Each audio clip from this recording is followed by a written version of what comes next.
मेरो कविताको शीर्षक छ आजको सेवामा दुई बाउहरूको एन्ट्री। आजको सेवामा दुई बाउहरूको एन्ट्री। आजको एक दिने संगति कति विशेष, आज संगति भन्दा अरू संगति भन्दा कति रमाइलो, अरू संगति भन्दा कति जोसिलो। यही भिडमा यो रमाइलो बौछारमा दुई बाउहरू चुपचाप कसैले थाहा नपाए संगतिमा आए। एक समयको दौतरे लङ्गोटे यारहरू दुवै बुढो आँखाले के हेरिरहे। वर्षौं बिताएको कयौं हिउँदो देखेको यही मण्डलीको एक समयको ह्यान्डसम जवान केटाहरू अब त नपत्याउने भए। संगतिमा बसेको वर्षिप गीत गरेको वचन टन्न सुनेको दुई बाउहरू तर संसारको मस्तपनामा, मधोसपनामा, गुप्त जीवनमा, अन्धकार संसारमा यीशु प्रभुलाई झुक्काउँदै आए र आफै भक्कु भक्कु झुके।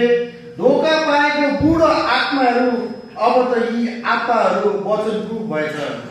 हृदयमा काँडा पलाइसकेछ, मनको ढुङ्गा भइसकेछ। दुवै बुवाको खल्तीमा नागाल्यान्ड स्टेट लटरी छ तर फ्यामिलीको माया छैन। त्यही पकेटमा खैनी छ तर बल ताकत हिम्मत केही छैन। अझ त्यही पकेटमा प्रेसर सुगरको दबाई पनि छ तर मण्डलीको सुधारको प्रेसर दिने, आत्मालाई मिठो सुगर जस्तो बनाउने कुनै उत्साह जागर छैन। एउटा डरलाग्दो कालो एक्लोपन छ। त्यही बेला सर्मन सुरु हुन्छ। ठुलो माइक्रोफोन फुल भोल्युममा दुई बाउहरू न कान सुन्छ न आँखा देख्छ। यस्तै त छ आज हाम्रो बाउहरू। संसारले जिउँदै अन्धा, बहिरा, लाटा, लङ्गडा, लुगा, पुगेको लास बनाइसके।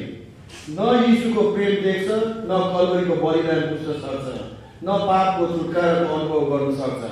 यस्तै यस्तै कविता लेख्दा लेख्दा एउटा आवाज मलाई सिधै भनिरहेछ, सियोन एक कप्ती पहिला आफ्नै आँखाबाट कुरा निकाल, तब तिम्रो भाइको आँखाबाट कसरी निकाल्नलाई छलङ्ग देख्न सक्नेछौ। जय मसीह।